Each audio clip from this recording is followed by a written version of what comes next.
ಆಗಿದೆ ಅಂತಕ್ಕಂಥದ್ದು ನನ್ನಿಂದ ಅಂತಲ್ಲ, ಅದು ನಮ್ಮಿಂದ, ಅದು ನನ್ನಿಂದ ಅಂತ ಹೇಳ್ಕೊಳ್ಳೋದು. ಯಾಕೆ ಅಂದರೆ ಒಂದು ಕೈ ಎಷ್ಟೇ ರಭಸ ಹೊಡೆದ್ರು ಸಹ ಶಬ್ದ ಬರಲ್ಲ, ಎರಡು ಕೈ ಸೇರಿದ ಮಾತ್ರ ಶಬ್ದ ಬರಲ್ಲ. ಹಾಗಾಗಿ ಇಲ್ಲಿ ಎಲ್ಲ ರೀತಿಯೂ ಸೌಕರ್ಯ ಕೊಟ್ಟಿದ್ದಾರೆ. ಹಾಗಾಗಿ ಇವತ್ತು ಸಭೆಯಲ್ಲಿ ನೆಲೆಸಿರ್ತಕ್ಕಂಥ ನನ್ನ ಈ ಶಾಲೆಯ ಪ್ರಭಾರಿ ಮುಖ್ಯ ಶಿಕ್ಷಕರಾದಂಥ ಭಾನುಪ್ರಕಾಶ್ ಅವರೇ, ನನ್ನ ಸಹಪಾಠಿಗಳೇ, ಅವರು ನಮ್ಮ CRP ಮೇಡಮ್ ಅವರೇ, ಅವರು ನಮ್ಮ ಮುಖ್ಯೋಪಾಧ್ಯಾಯರಾಗಿ ಬಡ್ತಿ ಬಂದಿರ್ತಕ್ಕಂಥ ನನ್ನ ಸಹೋದ್ಯೋಗಿ ಬಂಧುಗಳೇ, ಮತ್ತು ನನ್ನ SMC ಸದಸ್ಯರೇ, ನನ್ನ ಆತ್ಮೀಯ ಸ್ನೇಹಿತರೆ, ಮತ್ತು ನಮ್ಮ ಪ್ರಾಥಮಿಕ ಶಾಲೆ ಸಹೋದ್ಯೋಗಿ ಬಂಧುಗಳೇ, ಭಾಳ ಖುಷಿ ಆಗ್ತಿದೆ ನನಗೆ. ಇವತ್ತು ನಿಜವಾಗ್ಲೂ ನಾನು ರಿಟೈರ್ಮೆಂಟ್ ಆಗಿಲ್ಲ ಅನಿಸ್ತಾ ಇದೆ ನನಗೆ. ಯಾಕಾಗಿಲ್ಲ ಅನ್ಸ್ತದೆ ಅಂದರೆ ಈ ಥರ ಎಲ್ಲರ ಒಡನಾಟ ನನಗೆ ತುಂಬ ಚೆನ್ನಾಗಿದೆ.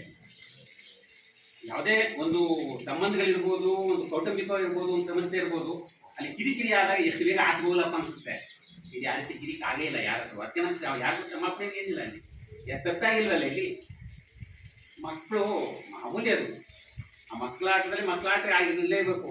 ತಪ್ಪುಗಳಾಗ ತಪ್ಪಲ್ಲ, ಅದು ಮಕ್ಕಳಾಟಿಗೆ, ಅದು ತಪ್ಪನ್ನ ಹೇಳಲ್ಲ ನಾನು. ಪ್ರತಿಯೊಬ್ಬರು ಆ ವಯಸ್ಸಲ್ಲಿ ಆಗ್ತಕ್ಕಂಥದ್ದೇ.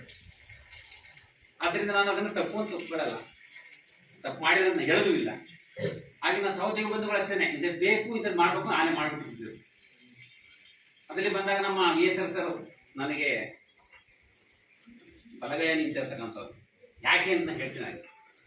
ನಾನು ಇಷ್ಟೆಲ್ಲ ರೀತಿಯ ಒಂದು ಬಾಂಧವ್ಯವನ್ನು ಬೆಳೆಸಲಿಕ್ಕೆ ಇವರೇ ಸಹ ಕಾರಣ. ನನಗೆ ಯಾಕೆ ಕಾರಣ ಅಂದರೆ ಶಾಲೆಯ ಸಂಪೂರ್ಣವಾದ ಜವಾಬ್ದಾರಿಯನ್ನು ಒಳಗಡೆ ನಡೆಯುತ್ತೆ ಆಫೀಸಲ್ಲಿ ಎಲ್ಲನೂ ಇವರೇ ಹೊತ್ಕೊಂಡು ಮಾಡ್ತಿದ್ದು.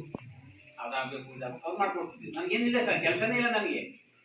ನೀವು ನಂಬ್ತಿರೋ ಬಿಡ್ತಿರೋ, ಯಾವುದೇ ಒಂದು ಲೆಟರ್ ಬರಿಬೇಕಾದ್ರು ಬರ್ತಾನೆ ಸರ್, ಸೀಲಾಗಿ ಸೈನ್ ಹಾಕಿ ಸರ್ ತಂದು ಕೊಡ್ತೀನಿ. ಇಂಥ ಸಹೋದ್ಯೋಗಿ ಎಲ್ಲಿ ಸಿಗ್ತಾರೆ?